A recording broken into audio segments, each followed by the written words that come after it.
Hello and welcome to HappyWineGuy.com TV.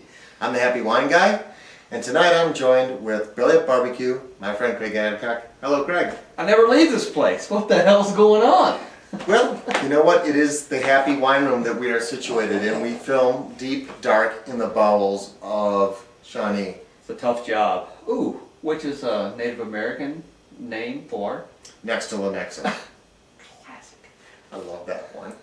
Tonight we're going to drink a wine that we think you'll find very pleasant, and we hope we find it pleasant also. So Craig, without slowing me down, could you please show the folks what we're having tonight? I believe that is a Ledson, Syrah, Sonoma County. I'm guessing 05 because I can't see the label. 04. Syrah, Alex.Valley, 14.5 Ledson. Please pour. And folks out there in TV land, Alex.Valley is one of the big, important appellations, the AVAs in Sonoma, and Sonoma's right next to Napa.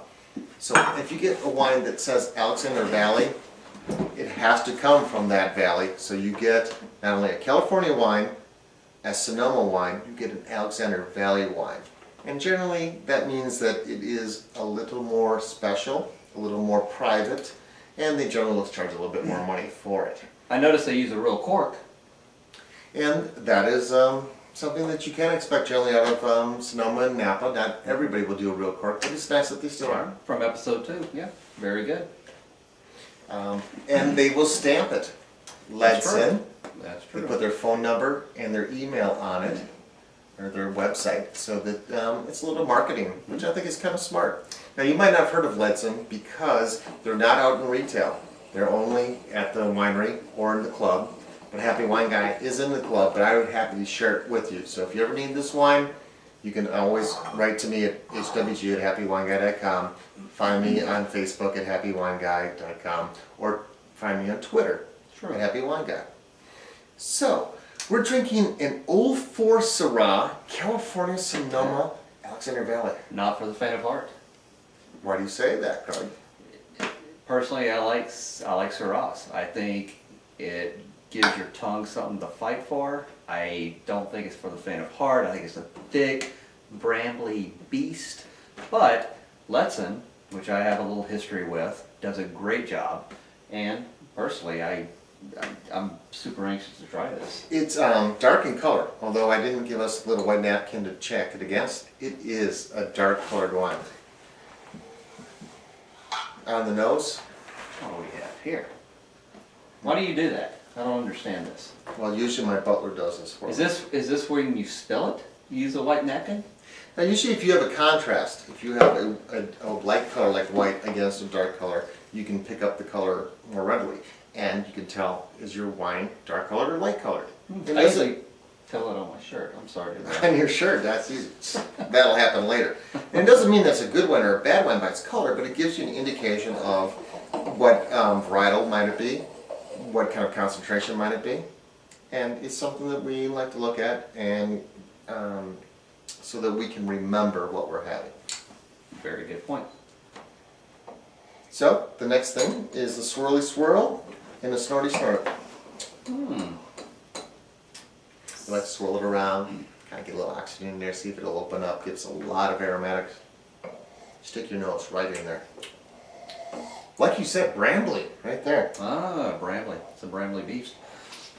Like I'm stuck in a thicket of berry bushes. You know, I want my head in a smoker right now. We need to do one of the HWGTV sessions behind the grill. Well, maybe we could have Weber help us out, maybe whoever, but I don't know. I'm just thinking something would smoke. Let's reach out to our happening. fans at Happy Wine Guy TV. Ah, if you want very to see true. an episode with Billy at Barbecue doing his barbecue, his smoking, and we'll videotape that with wine, just write it to us. Oh, and we can do it. We can definitely do it. I burn with the best of them. Now, interesting. Interesting that we would describe a wine as brambly, and we mean it in a good way. So what is that? What is that brambly thing that happens? I don't know. It kind of reminds me of that paper towel. Brawny, but not. Brawny, but not? I think of brambly as kind of a thicket. It's almost like a rabbit running through a thicket, or allow me to back up. A Cabernet is going to be very well finessed. It's going to be kind of a nice corporate, presentable individual. Whereas your Syrahs are kind of going to be more of like a Chris Christopherson. I haven't really shaved and it really doesn't matter. It's just like, I don't care if you like me.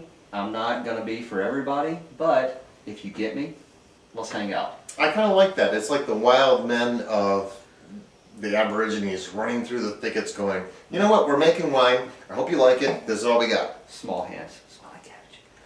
Tiny people. But yeah, I'm like, you know, it's a wilder wine to me, and that it can be very enticing because it's not usual. It's not the usual thing that you might be opening on a Friday or Saturday night. Like, wow, this is different. It's not quite gamey, this one, although they can be. Yeah. But this one is brambly. Like, I've been in the woods and I'm eating raw wild berries, and Yeah. they've mashed it into some liqueur that we're going to drink, and it's going to make me warm and happy inside. And I'm fairly pleasant with it. I mean, I do get little games in this. Like, man, like I could have a pheasant now. Have you ever roasted a pheasant? Yeah. Twice. I didn't do it, but I didn't eat it.